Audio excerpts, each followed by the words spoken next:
आज Doubtnut app download करें। Doubtnut पर अपने सभी गणित, रसायन विज्ञान, भौतिक विज्ञान और जीव विज्ञान के डाउट्स का करो सफाया। बस प्रश्न की फोटो खींचो, एक ही प्रश्न को क्रॉप करो और तुरंत वीडियो सोल्यूशन पाओ। अभी डाउनलोड करें। इस क्वेश्चन में हमें दिया कि इलेक्ट्रॉन कम विभव से अधिक विभव की ओर या अधिक विभव से कम विभव की ओर जाने की प्रवृत्ति रखता है, क्यों? तो जैसा कि हम जानते हैं इलेक्ट्रॉन हमेशा कहाँ से कहाँ गति करता है। इलेक्ट्रॉन हमेशा कम विभव से अधिक विभव की ओर गति करता है।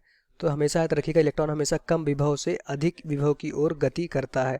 कभी ऐसा नहीं होगा कि इलेक्ट्रॉन अधिक विभव से कम विभव की ओर गति करे। तो इलेक्ट्रॉन हमेशा कहाँ से कहाँ गति करता है? कम विभव से अधिक विभव की ओर। हमेशा याद रखिए, इलेक्ट्रॉन हमेशा कम विभव से अधिक विभव की ओर गति करेगा। तो इस क्वेश्चन में हमारे पास दिया है कि इलेक्ट्रॉन कम विभव से अधिक विभव की ओर या अधिक विभव से कम विभव की ओर जाने की प्रवृत्ति रखता है, क्यों? पहली बात तो इलेक्ट्रॉन हमारा अधिक विभव से कम विभव की ओर जाने की प्रवृत्ति नहीं रखता है। इलेक्ट्रॉन हमेशा कम विभव से अधिक विभव की ओर जाने की प्रवृत्ति रखता है, क्यों? इसको हम आइए डिस्कस करते हैं। तो यहाँ से जैसा कि हमें पता है कि वैद्युत क्षेत्र और वैद्युत विभव में एक संबंध होता है जो क्या दिखाता है, E बराबर होता है माइनस dV/dr। ये हमारा क्या होता है? विभव प्रवणता जिसको हम बोलते हैं।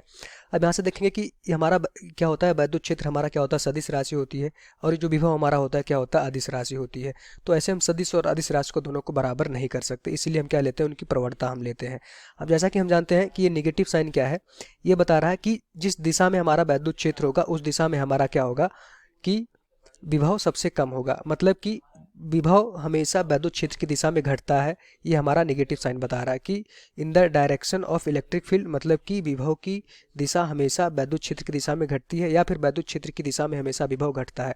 अब हम यहाँ से मान लेते हैं कि हमारे पास वैद्युत क्षेत्र की दिशा इस दिशा में थी, ई हमारी इस दिशा में थी।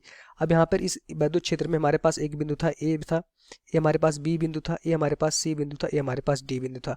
अब हमसे कोई पूछे कि सबसे ज़्यादा विभव कहाँ पे होगा, तो हम जानते हैं कि वैद्युत क्षेत्र की दिशा में जाने पे हमारा विभव क्या होता है? घटता है। तो सबसे ज़्यादा विभव कहाँ पे होगा? ए पे होगा। उसके बाद विभव जैसे कि हम देख रहे हैं, हम वैद्युत क्षेत्र की दिशा में जा रहे हैं, ए से बी की तरफ गए तो हम वैद्युत क्षेत्र की दिशा में चल रहे हैं।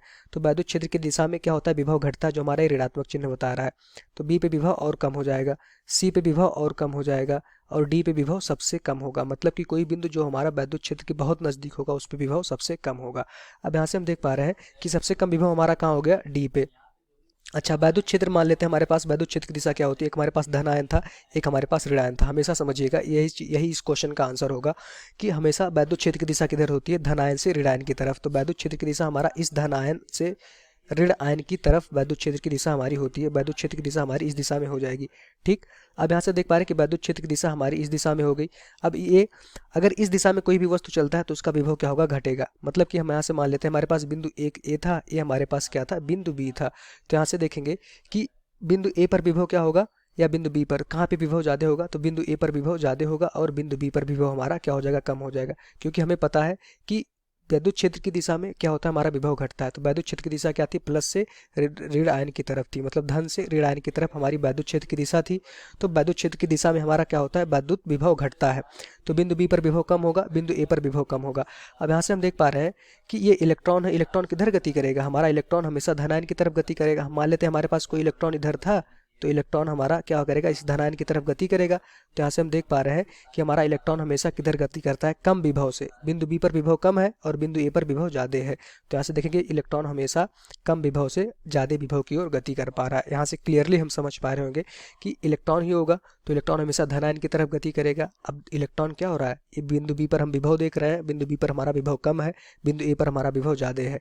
तो इलेक्ट्रॉन हमेशा देख रहे हैं कम विभव से ज़्यादा विभव की तरफ गति कर रहा है, मतलब बी से ए की तरफ गति कर रहा है इलेक्ट्रॉन हमारा। इसलिए वैद्युत क्षेत्र हमारा इसके विपरीत दिशा में होगा। वैद्युत क्षेत्र हमारा कहाँ होता है? धन से ऋण आयन की तरफ। तो यहाँ से जो बात लिखी गई थी कि वैद्युत क्षेत्र की दिशा में हमारा विभव घटता है, तो वैद्युत क्षेत्र की दिशा में अगर हम चलते जाएंगे तो हमारे पास एक बिंदु ए था, वैद्युत क्षेत्र से बहुत दूर था, इसलिए यहाँ पर विभव क्या था? ज़्यादा था।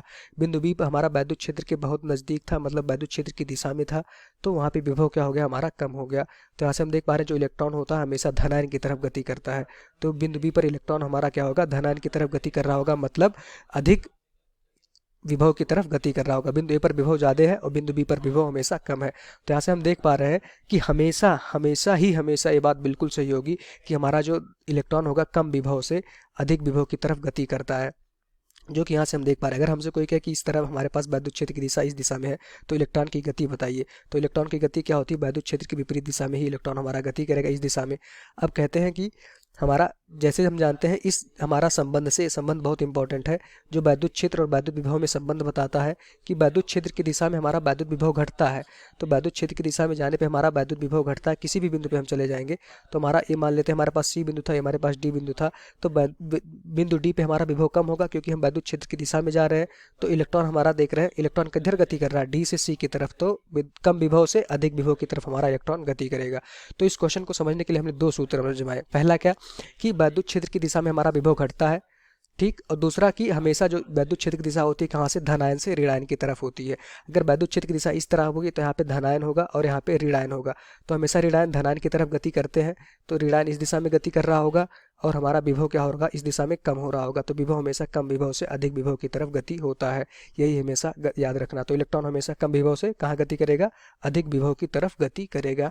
यही हमारा आंसर हो जाएगा इस क्वेश्चन का। Thank you. कक्षा 6ठी से 12वीं से लेकर नीट, IIT, जेईई वो एडवांस के लेवल तक 1 करोड़ से ज्यादा छात्रों का भरोसा।